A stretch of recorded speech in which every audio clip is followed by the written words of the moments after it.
আসসালামু আলাইকুম। চা খাবেন? ঢেলে দেই। দেই একটু, একটু খান। দেখেন এমন মজাদার চা বানায় খেলে কেমন মজাটা যে লাগে।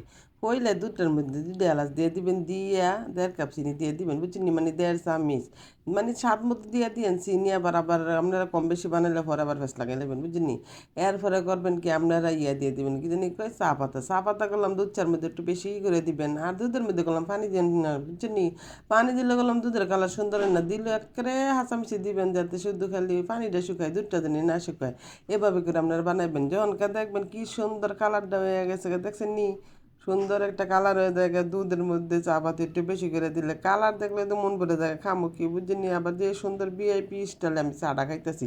আপনারা এমন খাইবেন, নিজেরা রাজা রাজা মনে করবেন, বুঝছেন নি? রাজা তো জীবন হইতেই পারতাম না, একবার খাইয়ে রাজা রাজা মনে করে লই, মনটার মধ্যে শান্তি পাই, তৃপ্তি পাই। সবাই ভালো দেখেন। আসসালামু আলাইকুম, টাটা।